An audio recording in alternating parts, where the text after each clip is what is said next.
When rescue crews finally breached the remote limestone caverns of Bitterroot Ridge weeks later, they braced themselves to find nothing but frozen corpses. The valley below had become a graveyard, with entire families succumbing to the 40 below zero temperatures in their modern living rooms. Yet behind a crude makeshift barricade of rotting barnwood and hardened ice, they discovered 22-year-old Mira and her frail mother shivering but undeniably alive. They had survived the frostbite that claimed nearly everyone else who had turned a blind eye. This is the harrowing true story of how the ultimate betrayal unexpectedly became the very thing that kept them breathing. The sky over the Bitterroot Valley didn't look like snow. It looked like bruised iron. It was a heavy, suffocating gray that seemed to press the pine trees flat against the jagged Montana mountains. For 22-year-old Mira Higgins, the weather was the least of her concerns. The real storm was standing on her front porch, holding a finalized eviction notice. Augustus Harrington was a man whose wealth was built on the quiet desperation of others. He owned half the acreage in the valley, a sprawling expanse of off-grid cabins and logging plots. He had a face like weathered leather and eyes completely devoid of warmth. Mira's father, Thomas, had leased the cabin from Augustus for 15 years before a sudden massive heart attack took him in the spring. Since then, Mira and her mother, Adelaide, had been drowning. Adelaide, battling chronic respiratory issues and the crushing weight of grief, couldn't work. Mira had taken up double shifts at the diner in town, a grueling 10-mile drive away, but the medical bills had devoured their savings. They were 3 months behind on rent. "I gave you an extension in October, Adelaide." Augustus said, his voice flat, cutting through the biting wind. He didn't step inside. He didn't need to. His shadow was enough to make the small, drafty cabin feel like a prison. "I told you by the end of November.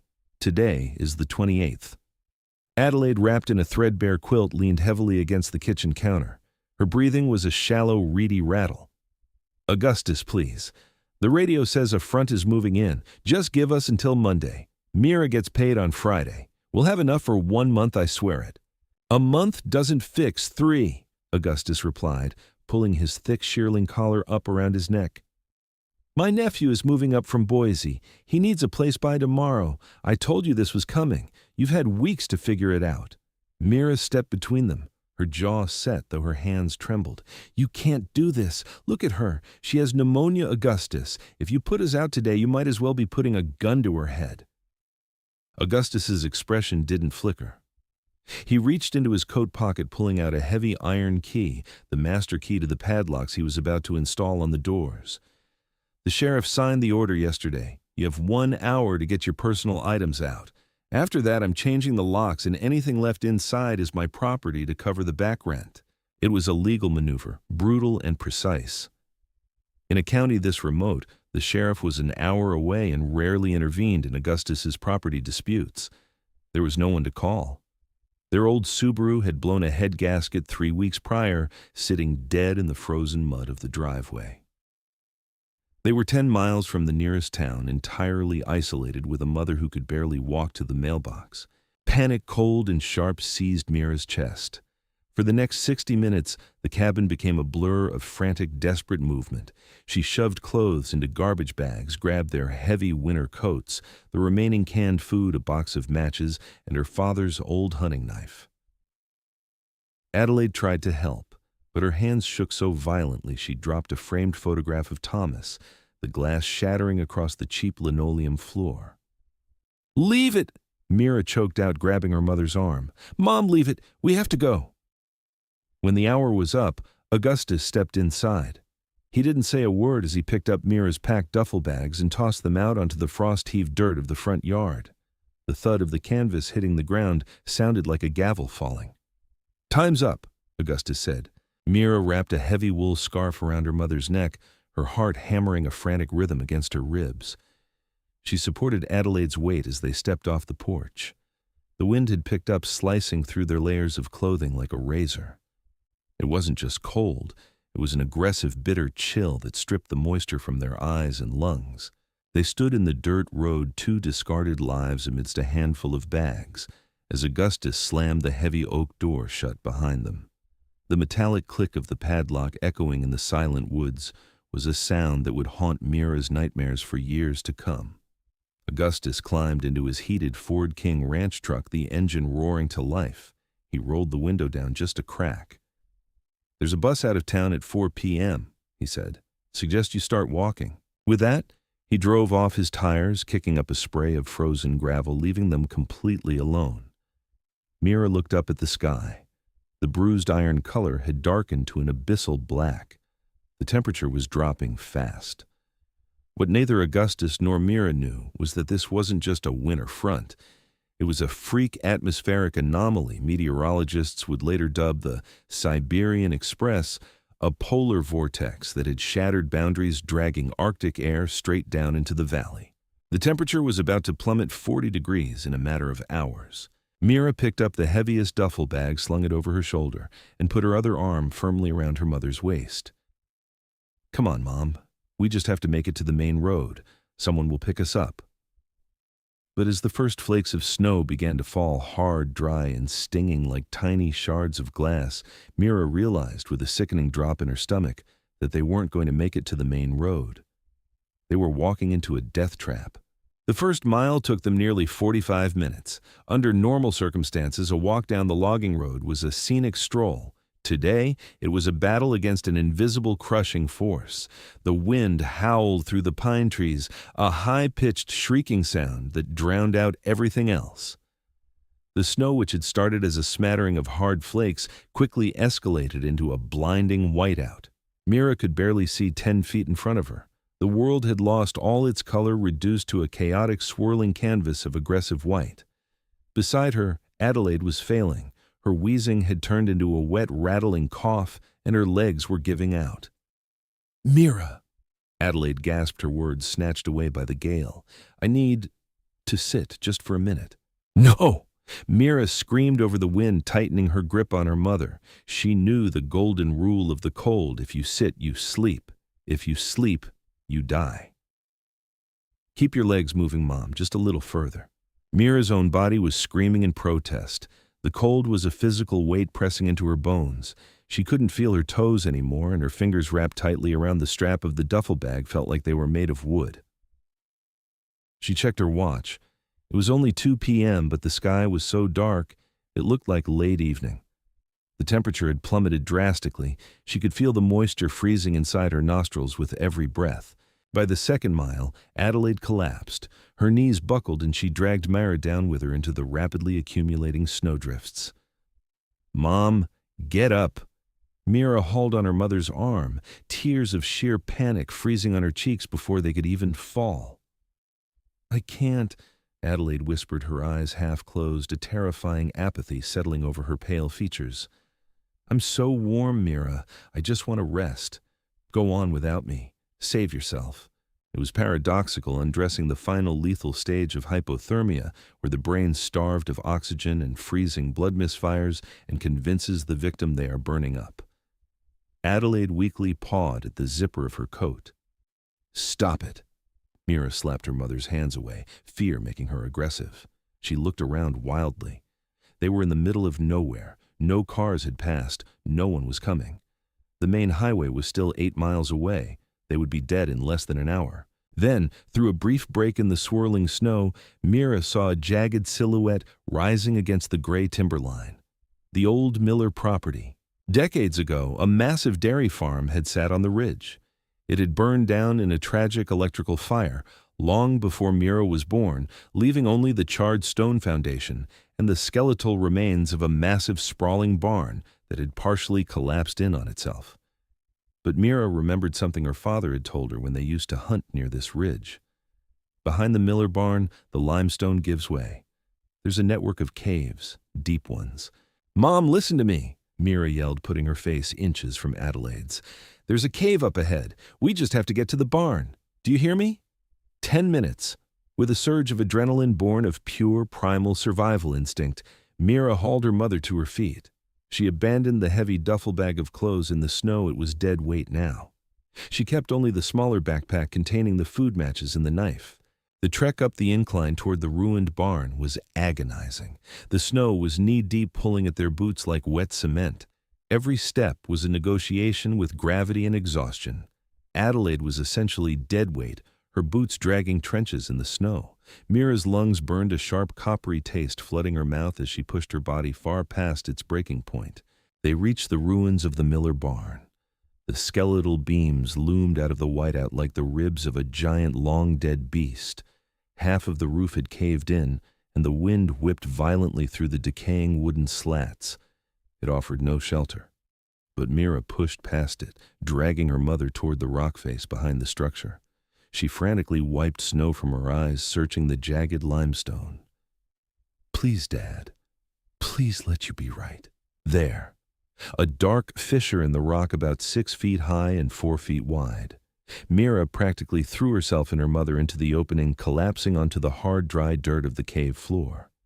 For a fleeting second, the sudden absence of the falling snow felt like a victory.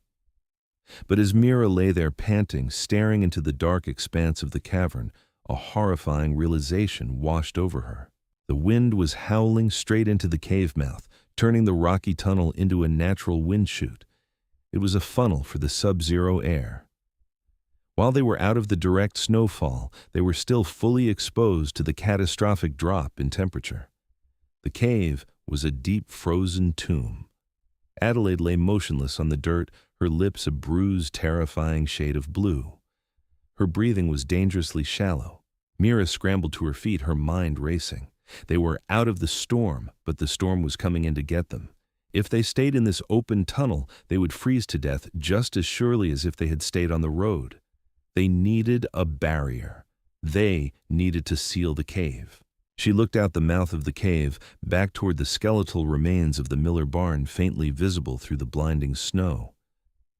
The answer was right there, but getting it meant stepping back out into the icy hell that was actively trying to kill them. Mira didn't have time to hesitate. Every second she wasted was another second the sub-zero air leached the remaining heat from her mother's fragile body. "Stay here!" Mira ordered the semi-conscious Adelaide, dragging her further back into the gloom of the cave where the wind was marginally less vicious. She stripped off her own heavy woolen scarf and wrapped it around her mother's head and chest. Mira grabbed her father's heavy hunting knife from the backpack. Stepping back out into the storm felt like being hit by a freight train. The temperature had dropped so far that her eyes instantly watered, the tears freezing her eyelashes together. The wind screamed, pushing her back toward the cave, but she leaned into it, trudging the 50 yards toward the collapsed Miller barn.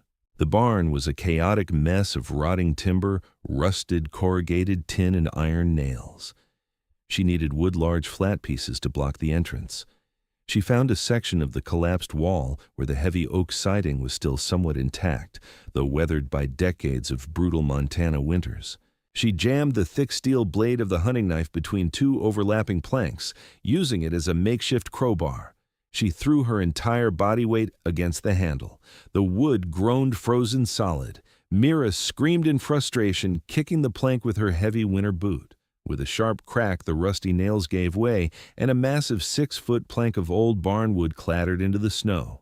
Her hands, encased in cheap gloves, were completely numb, clumsy blocks of flesh. She bent down, grabbed the rough edges of the plank, and dragged it through the deep snow back to the cave. She wedged the first plank vertically across the mouth of the fissure. It covered a fraction of the opening. It wasn't nearly enough. She went back, again and again. 4 times she braved the whiteout. 4 times she wrestled with the frozen, stubborn bones of the old barn, tearing away wide planks of oak and heavy slabs of tin roofing. Her muscles screamed in agony, her chest heaving with exertion. On her last trip, a jagged splinter of frozen wood sliced through her glove and deep into her palm, but it was so cold she didn't even feel the pain, only the warm trickle of blood that quickly turned sticky and frozen. Back at the cave, the real work began. Mira arranged the heavy planks across the opening, creating a jagged, overlapping barricade, but wood alone wouldn't stop the drafts. The wind whistled viciously through the gaps and cracks. She fell to her knees and began scooping up heaps of snow from outside the barricade.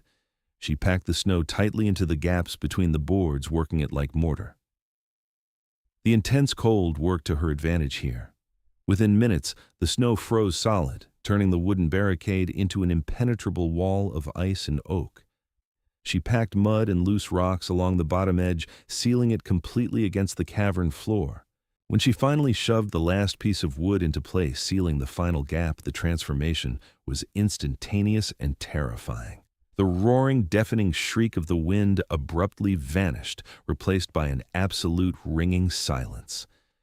The cave plunged into near-total darkness, save for the faint grayish light filtering through the tiny cracks in the wood. It felt incredibly claustrophobic, like being buried alive. They were sealed inside a mountain. Mira turned around, leaning heavily against the barricade, gasping for breath.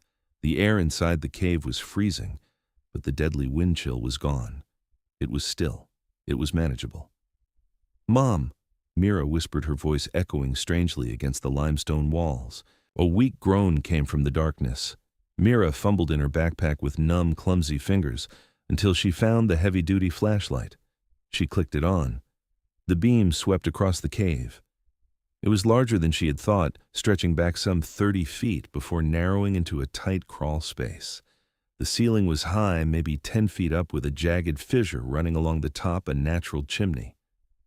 Mira rushed to her mother. Adelaide was shivering violently now, a good sign. It meant her body was trying to generate heat again.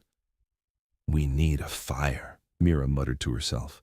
Before sealing the cave, she had grabbed an armful of relatively dry dead pine branches from the sheltered underside of the barn. She piled them in the center of the cave, directly under the fissure in the ceiling. She pulled an old newspaper and a box of waterproof matches from her pack. Her hands shook so badly she dropped 3 matches before finally striking one against the box. The small flare of light was the most beautiful thing she had ever seen. She cupped the flame, protecting it as if it were a fragile life, and touched it to the newspaper. The paper curled and blackened the flames, licking eagerly at the dry pine needles. A small crackling fire came to life. The smoke drifted upwards, caught in the natural updraft of the cave, and vanished through the fissure in the roof just as she had hoped. The radiant heat from the small fire began to push back the freezing dark. Mira dragged her mother closer to the flames, wrapping her arms around Adelaide, rubbing her back and shoulders vigorously. Slowly, painfully, the blue tinge began to fade from Adelaide's lips. As they sat there, huddled together in the flickering orange light of their sealed tomb, the reality of their situation sank in. They had survived the immediate threat, but they were trapped behind a wall of ice and barnwood, miles from civilization, in the middle of what was rapidly becoming the deadliest blizzard in the state's history. And they had no idea how long the storm would last. The first night inside the limestone cavern was not measured in hours, but in the terrifying rhythmic shuddering of Adelaide's chest. Without the screaming wind, the silence of the cave was absolute, amplifying every ragged breath her mother took. Mira sat cross-legged in the dirt, continuously feeding the small fire with splintered fragments of pine.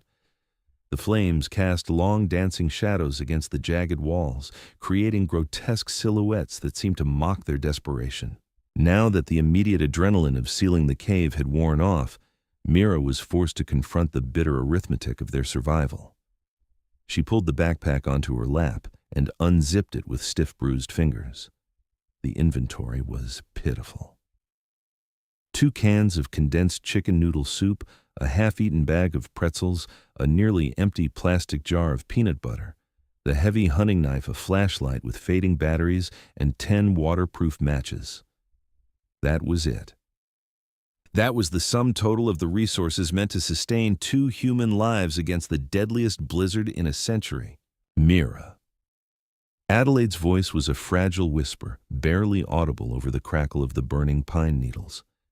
"I'm right here, Mom," Mira said, immediately leaning over and pulling the heavy wool scarf tighter around her mother's shoulders.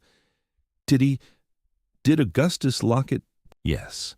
Mira lied, her voice steady, despite the tremor in her hands. She couldn't bear to tell her mother that Augustus hadn't just locked the doors, he had effectively condemned them to freeze in the dirt. "But it's going to be fine. The sheriff will notice we're missing. People at the diner know I was supposed to work tomorrow. Someone will come looking." It was a desperate fiction. The sheriff, a lazy, politically motivated man named Brody, was deep in Augustus Harrington's pocket. And in a storm this severe, the diner would be closed, the roads impassable. Nobody was coming for them. They were entirely, utterly alone. By 3 a.m., a new insidious threat emerged, the smoke. Initially, the natural fissure in the cave ceiling had acted as a perfect chimney, drawing the gray plumes of pine smoke up and out into the storm. But as the blizzard raged outside, dumping feet of snow onto the ridge, the exterior opening of the fissure began to clog. Mira didn't notice it at first. She was too focused on keeping her mother conscious. It started as a faint stinging in her eyes, a slight acrid taste at the back of her throat. Within 20 minutes, the upper half of the cavern was filled with a dense, choking haze. The smoke was banking down, suffocating them. Carbon monoxide, the silent killer, was building up in their sealed tomb. Adelaide began to cough violently, a terrifying wet sound that racked her frail body, her lungs already compromised by pneumonia. "Turn over, Mom, get your face to the dirt," Mira yelled, dropping to her knees. The air was marginally clearer at ground level. Mira stared at the barricade of barnwood and frozen snow. She could dismantle a piece of it to let the smoke out, but that would let the sub-zero air back in, instantly dropping the temperature to fatal levels. She looked up at the ceiling. The fissure was 10 feet above her, obscured by the swirling smoke. She grabbed the longest, thickest branch from her remaining pile of firewood. It was heavy and awkward.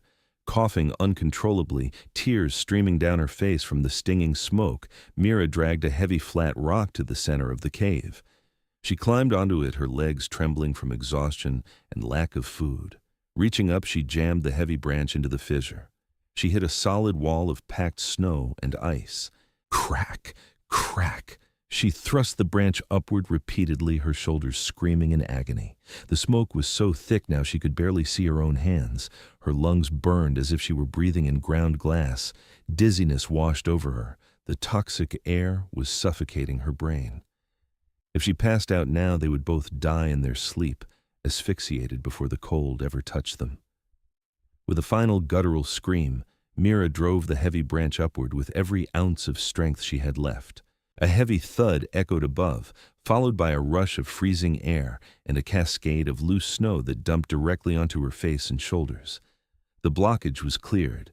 Instantly, the natural vacuum of the cave returned, and the thick toxic smoke was violently sucked upward and out into the night. Mira collapsed off the rock, hitting the dirt floor hard. She lay there gasping for clean air, the freezing downdraft chilling her sweat-soaked clothes. They had survived their first night, but the fire had consumed half of their wood supply. The clock was ticking louder than ever.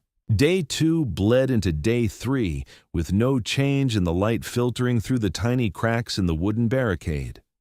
The storm outside howled with unrelenting fury, a constant low-frequency roar that vibrated through the limestone walls. Time became an abstract concept, measured only by the dwindling pile of firewood and the gnawing hollow ache in their stomachs. Dehydration had become their primary enemy. Eating snow was a fatal mistake in a survival situation. It forced the body to expend massive amounts of energy to melt the ice, drastically lowering core temperature.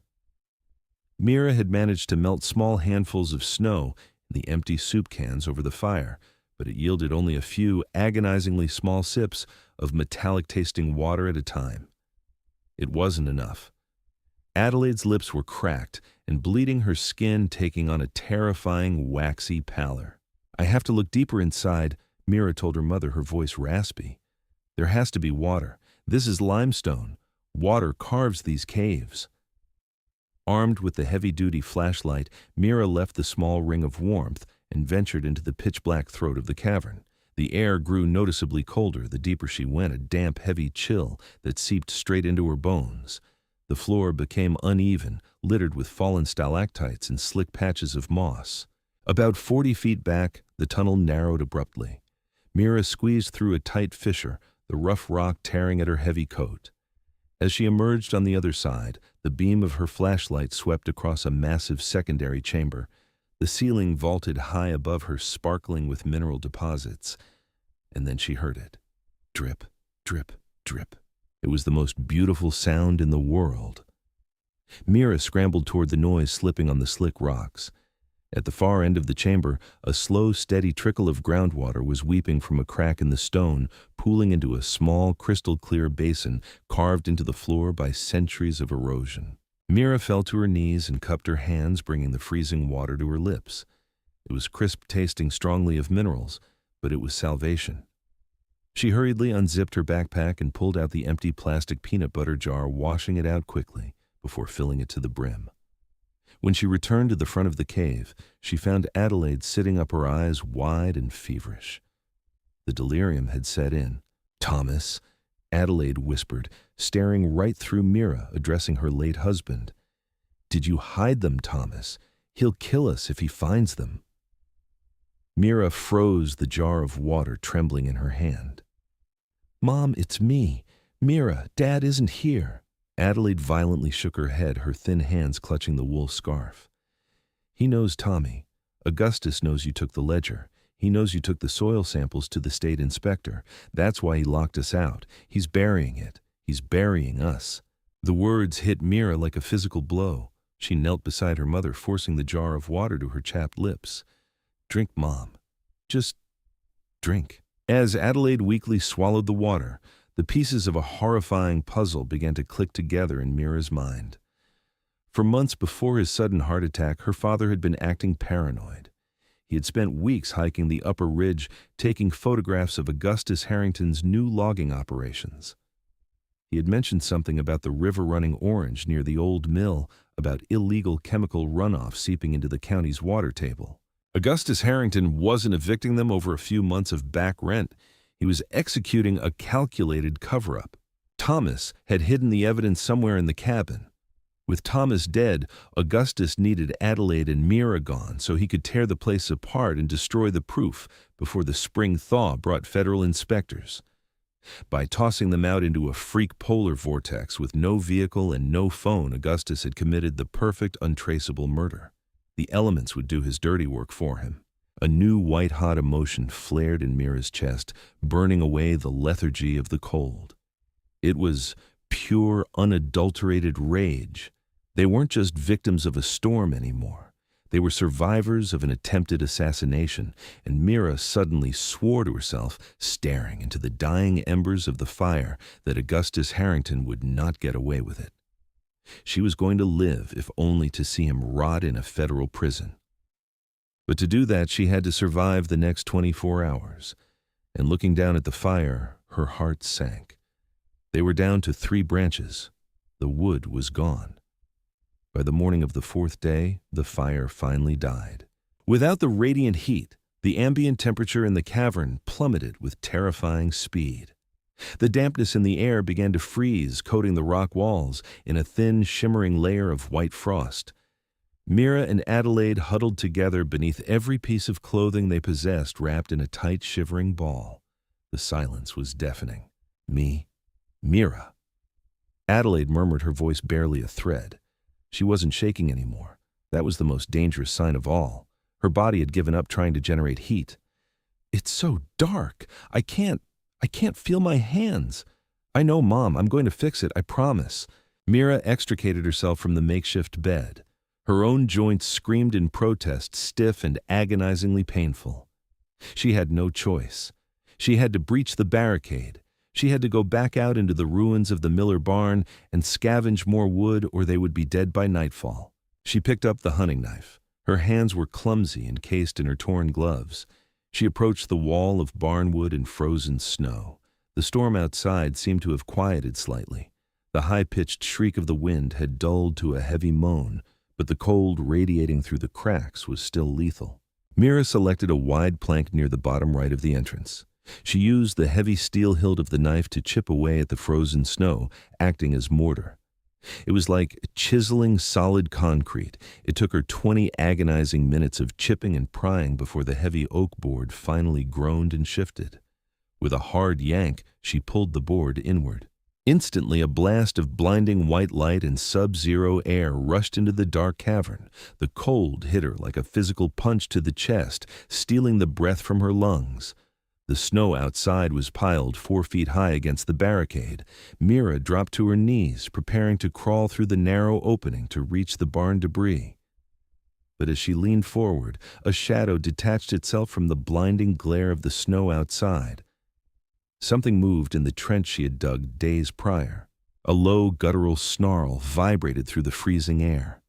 Mira froze, her heart stopping dead in her chest. Framed in the narrow opening of the barricade was a face of pure primal nightmare.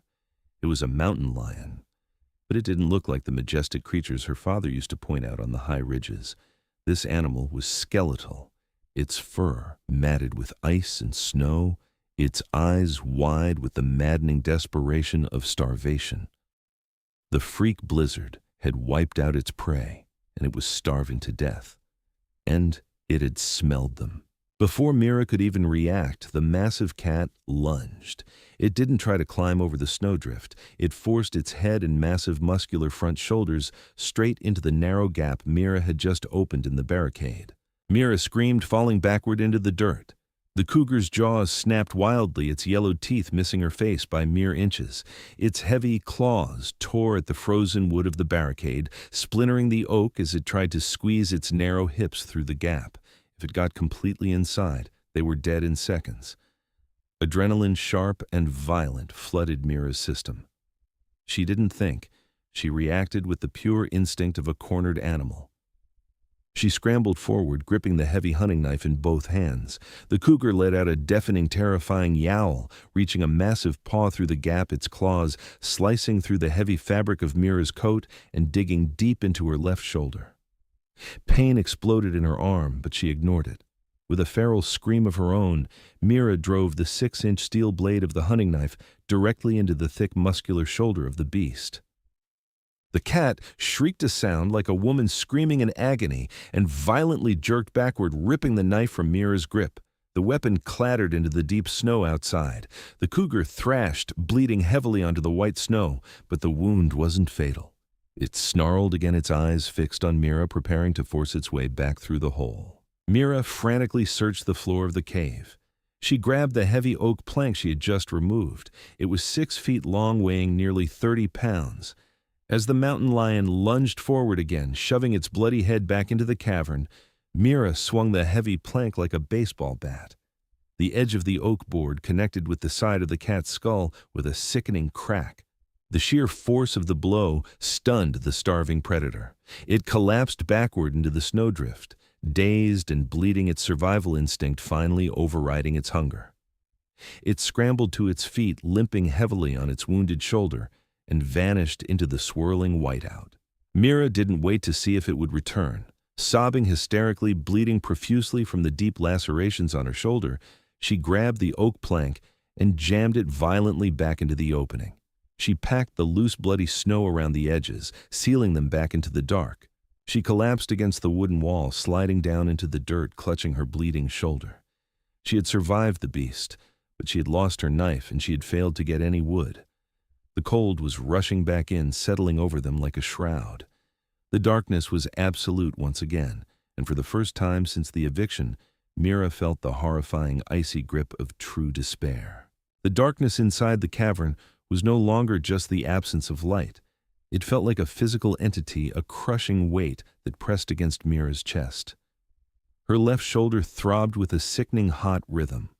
The cougar's claws had sliced deep into the muscle, and the heavy wool of her coat was rapidly becoming saturated with her own warm, sticky blood. In the sub-zero temperature, that blood was beginning to freeze, turning the fabric into a stiff, icy armor. "Mira?" Adelaide's voice was a ghost in the blackness, a sound so hollow and fragile it made Mira's stomach drop. I'm here." Mira gasped, her teeth chattering so violently she could barely form the words. She fumbled in the dark, her good hand tearing frantically at the hem of her inner flannel shirt. The fabric resisted, but she clamped her teeth down on the edge and ripped a long, ragged strip. She awkwardly bound it around her lacerated shoulder, pulling it tight with a sharp hiss of pain. It wouldn't stop the bleeding completely, but it would slow it down. She crawled back to her mother's side. Adelaide was a still terrifyingly cold lump beneath the pile of coats. The ambient temperature in the cave was dropping rapidly now that the fire was dead. They had mere hours left before hypothermia claimed them both. Mira closed her eyes. The image of the starving mountain lion flashed in her mind, the blood on the snow, the desperate shriek as the knife sank into its shoulder. The knife. Her father's hunting knife was still out there in the snowdrift. It was their only tool. And beyond the knife was the collapsed barn, their only source of fuel. But there was something else out there. The cougar had been bleeding profusely, a wound that deep combined with the catastrophic drop in temperature. Mira opened her eyes, a grim, hardened resolve settling over her. She couldn't sit here and listen to her mother die. If the cat was still alive and waiting, she would fight it again. If it was dead, she had to retrieve the knife. She dragged herself back to the wooden barricade. Her left arm was virtually useless, hanging limply at her side. With her right hand, she battered at the frozen snow, packing the oak plank she had replaced just an hour ago. It took agonizing minutes to pry it loose. When she pulled the plank back, the wind had died down. The terrifying, shrieking gale had reduced to a steady, bitter blow. The whiteout was lifting slightly, revealing a bruised charcoal-gray sky. Mira squeezed her head and shoulders through the gap, her heart hammering against her ribs, expecting a flurry of claws and teeth. Nothing moved. She pushed herself entirely out of the cave, sinking waist-deep into the fresh snowdrift. The world was eerily silent. She scanned the area immediately in front of the barricade. There, less than 10 feet away, was a dark, snow-dusted mound. Mira waded toward it, her breath pluming in the freezing air. It was the mountain lion. It lay on its side, a massive pool of frozen crimson slush radiating from its shoulder. The extreme cold, combined with the catastrophic blood loss from the severed artery, had killed the beast in minutes. The animal was already stiffening frozen solid by the -40-degree air. Just beneath its heavy, lethal paw, Mira saw the dull glint of the steel hunting knife. She snatched it up her fingers, wrapping around the familiar worn leather handle. She looked at the collapsed barn in the distance. The wood was there, but hauling it back with one arm through waist-deep snow would take hours she didn't have. Then she looked down at the massive carcass of the predator that had nearly killed her. Survival, her father had once told her during a harsh winter hunting trip, was not about comfort. It was about overcoming the revulsion of the necessary. The cougar possessed two things they desperately needed: a thick insulated pelt and heavy layers of fat and meat. Tears of sheer exhaustion and horror streamed down Mira's face as she dragged the 150-pound carcass through the snow toward the cave entrance. It took every ounce of strength she had left. Her wounded shoulder screamed hot tears of pain, mixing with the freezing sweat on her face. She managed to haul the beast halfway through the gap in the barricade before she collapsed, pulling the animal the rest of the way from the inside and sealing the wood back into place. The darkness returned, but this time Mira had a macabre plan. She turned on the flashlight, propping it against a stone to illuminate the horrific task ahead. With her good arm and the hunting knife, she began to butcher the frozen animal. It was grueling, brutal work. The skin was tough, but the razor-sharp steel of her father's blade did its job. She managed to peel back a large section of the thick fur, creating a heavy, bloody, but incredibly warm pelt. She immediately dragged it over to her mother, laying the fur side down against Adelaide's shivering body. Next, she harvested the fat. The animal had little starving as it was, but there were thick nodes of it near the hips and underbelly. Mira carved out chunks of the dense sweet. She retrieved one of the empty soup cans and packed it with the raw animal fat. She tore another strip of fabric from her flannel shirt, twisting it tightly into a makeshift wick, and shoved it deep into the fat. She struck one of her remaining 6 matches and held it to the bloody fabric. It sputtered, hissed, and then caught. The animal fat began to melt, feeding the flame. A thick, greasy yellow light illuminated the cavern, bringing with it a strange, heavy smell of roasting meat and burning hair. But more importantly, it brought a steady, radiant heat. It wasn't a roaring pine fire, but in the enclosed space of the sealed cave, the fat-burning lamp was enough to push the ambient temperature back up from lethal to merely freezing. Mira sat back, her hands coated in blood and grease, watching the small flame dance. She then carved a small strip of raw muscle from the cat's flank. She didn't have the fuel to cook it properly. She chewed the raw frozen meat, forcing it down her throat. It was gamey and metallic, but her starving stomach roared in desperate appreciation. The protein hit her system like a jolt of electricity. She spent the rest of the night feeding tiny scraps of raw meat to Adelaide, who chewed them mechanically in her delirium and tending to the crude fat lamp. They had crossed a line that night, descending into the primal, brutal reality of true survival. But as the greasy yellow light flickered against the limestone walls, Mira knew one thing for certain: they were not going to die in this cave. Days 5 and 6 bled together into a feverish, hallucinatory nightmare. The world outside the cave ceased to exist. Their universe shrank entirely to the glowing rim of the soup can and the heavy metallic stench of the cougar carcass. Mira fell into a robotic rhythm. Every few hours, she would carve more fat from the beast to feed the lamp. She would check her mother's breathing, forcing drops of mineral water from the peanut butter jar and tiny chewed pieces of raw meat past Adelaide's cracked lips. Mira's own wound had become red and angry, the edges of the laceration hot to the touch.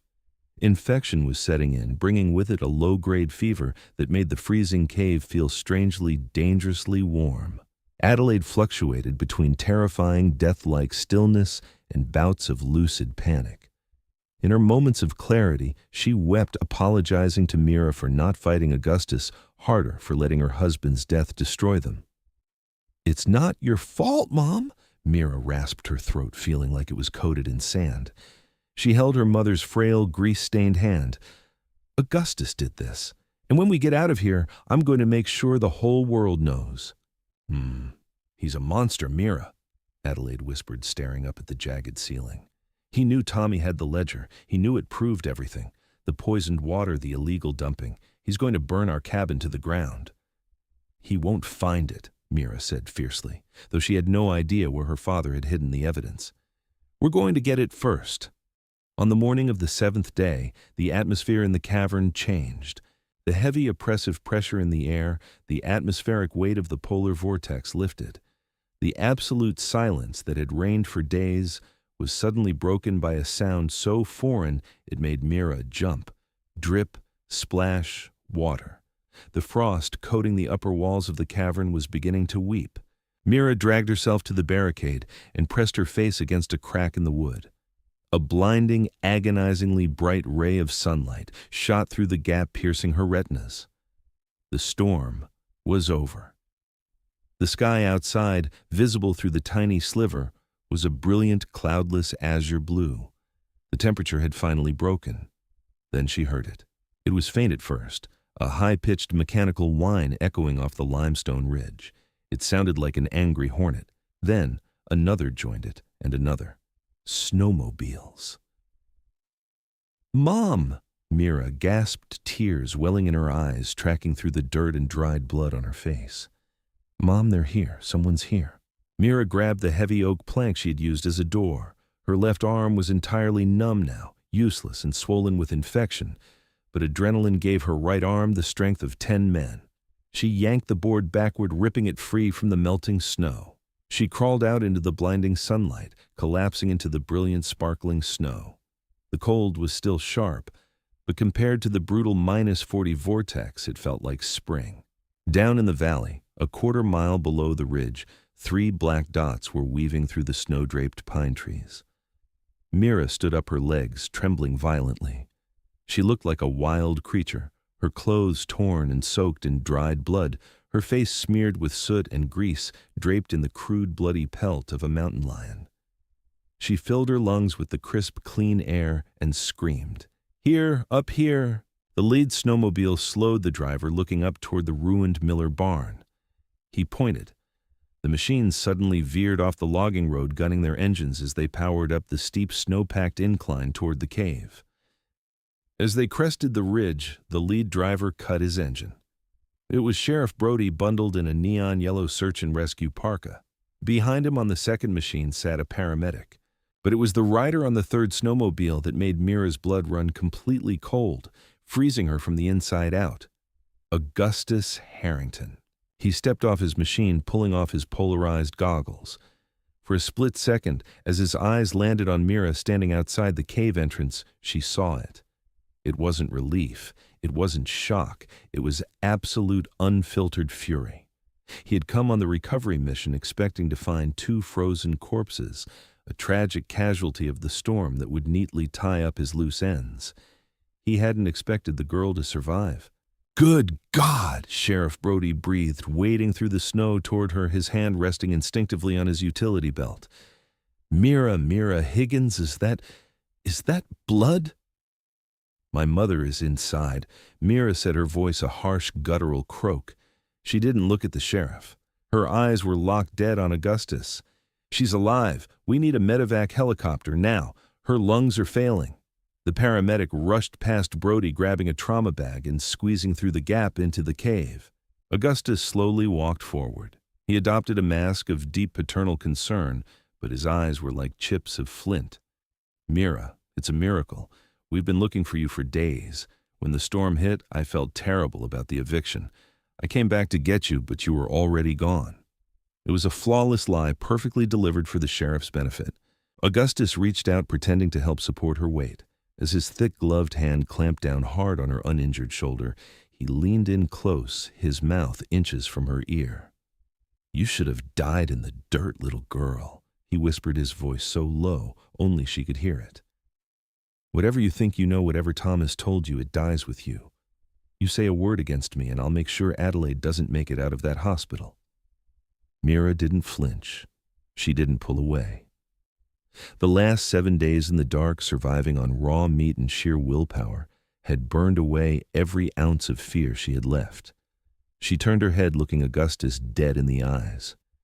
"You locked us out to die, Augustus," Mira said, her voice carrying clearly in the crisp mountain air. Brody turned around, looking confused. "You murdered my father, but you failed to kill me, and I'm going to rip your life apart." Augustus's grip tightened painfully. But before he could respond, the paramedic shouted from inside the cave. "I need help in here. She's critical. Get the backboard and radio for the chopper." Brody rushed to help. Augustus stepped back, his face a mask of polite concern once more. But his jaw was clenched so tight the muscles twitched. As they loaded Adelaide's frail, unconscious body onto the sled attached to the snowmobile to transport her to the clearing for the helicopter, Mira refused to ride with Augustus. She clung to the back of the paramedic's machine as the helicopter rotors chopped through the sky, drowning out the silence of the valley. Mira looked back at the limestone cavern. It had been their tomb, but it had also been their fortress. They had survived the ice.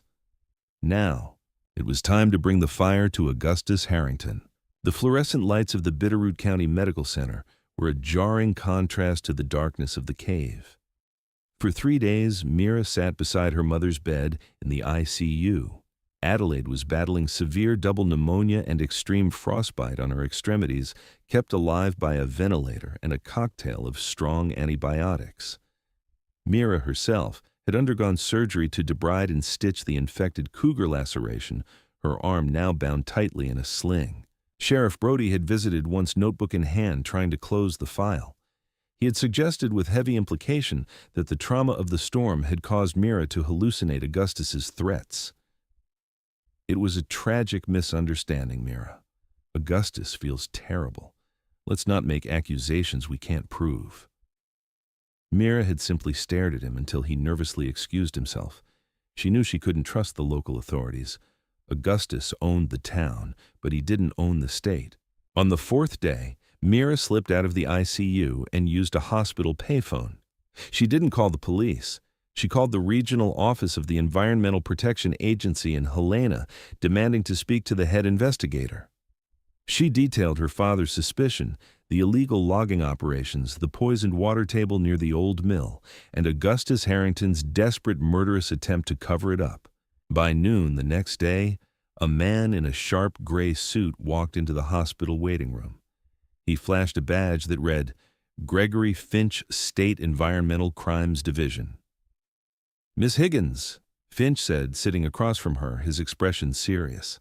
"Your phone call caused quite a stir." If what you're alleging is true, Harrington is looking at federal racketeering, environmental terrorism, and double attempted murder. Nah, it's true, Mira said flatly. My father found proof. A ledger, soil samples. Augustus kicked us out into a blizzard to search our cabin before the spring inspections. Have you been back to the cabin? Finch asked. Mira shook her head. No, I've been here. Finch stood up immediately. Then we need to go, now. If Harrington hasn't found it yet, he will. Finch commandeered a state police cruiser, bypassing Sheriff Brody entirely. The drive up the mountain felt agonizingly slow. The snowplows had finally cleared the main roads, turning the pristine white drifts into towering walls of gray slush. As the cruiser turned onto the muddy, rutted logging road leading to the Higgins cabin, Mira's heart hammered in her chest. Augustus's Black King ranch truck was parked in the driveway. Finch threw the cruiser into park, unholstering his sidearm as he stepped out of the vehicle. State Police Harrington, step out of the house. The front door of the cabin was wide open. The interior looked like a bomb had gone off. Furniture was slashed to ribbons. Floorboards were crowbarred up and drywall was smashed to pieces. Augustus Harrington walked out onto the porch, a heavy steel crowbar in his hand. He looked frantic. His hair disheveled, his eyes wild. He hadn't found it. This is my property. Finch, Augustus spat, dropping the crowbar. I have a right to renovate. You have a right to remain silent. Finch countered two state troopers flanking him, moving to place Augustus in handcuffs. Augustus didn't resist, but he glared at Mira as she stepped out of the cruiser. It doesn't matter, Augustus sneered as the cuffs clicked around his wrists. He took it to his grave. You have nothing but the ramblings of a hallucinating girl. Mira ignored him. She walked past the troopers and stepped into the devastated ruins of the cabin. It was unrecognizable. Augustus had torn apart the kitchen cabinets, gutted the mattress, and ripped out the plumbing under the sink. He had searched every conceivable hiding spot. Finch walked in behind her. Where would he put it, Mira think? Mira stood in the center of the ruined living room. She closed her eyes, trying to block out the destruction and remember the morning of the eviction, the panic, the frantic packing, her mother leaning against the counter, the crash of glass, the crash of glass. Mira's eyes snapped open. She walked toward the kitchen. The cheap linoleum was covered in debris flour and shattered plates.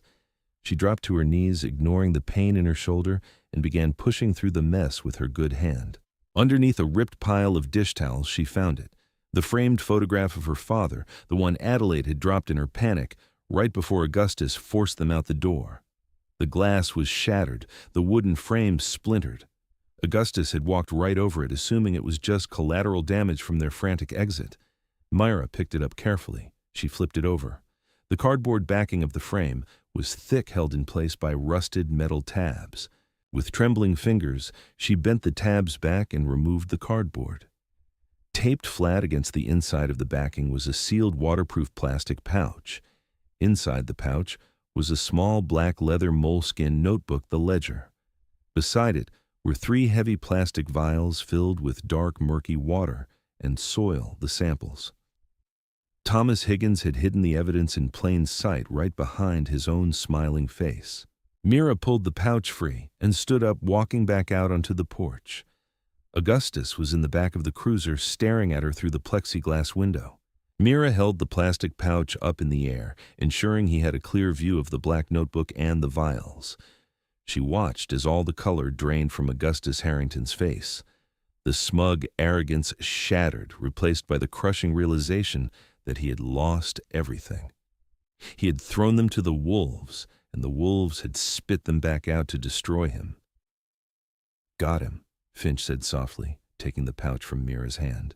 6 months later, the Bitterroot Valley was lush and green, the brutal winter a distant memory. The federal investigation, spurred by Thomas Higgins's irrefutable evidence, dismantled Augustus Harrington's empire. He was indicted on 22 felony counts and sentenced to 40 years in a federal penitentiary. The corrupted local Sheriff Brody was dismissed and faced his own charges of obstruction. Mira stood on the porch of a new warm apartment in Helena, watching the summer sun sink below the horizon. The door behind her opened, and Adelaide stepped out, relying on a cane, but breathing easily, her lungs finally healing. Adelaide put a hand on Mira's shoulder. Mira reached up, touching the thick, jagged scar that ran down her left arm, a permanent reminder of the dark, the cold, and the teeth of the mountain. They had lost the cabin and they had lost Thomas, but they had not lost each other. They had faced the absolute worst of nature and the absolute worst of humanity, and they had survived. They were the girls who sealed the mountain, and they were never going to be left out in the cold again. The story of Mira and Adelaide is a staggering testament to the raw, unyielding power of the human spirit when pushed past the brink of despair. Sometimes the darkest betrayals lead us to the only sanctuaries left, and the most brutal winters forge the strongest survivors. If you found yourself holding your breath during this incredible tale of survival against all odds, please take a moment to hit that like button. It truly helps the channel bring more forgotten true stories to light. Share this video with someone who needs a reminder of human resilience, and don't forget to subscribe and ring the notification bell so you never miss a journey into the extraordinary. What would you have done if you were in Mira's shoes? Would you have found the strength to fight the storm and the beast? Let me know your thoughts in the comments below, and I'll see you in the next video.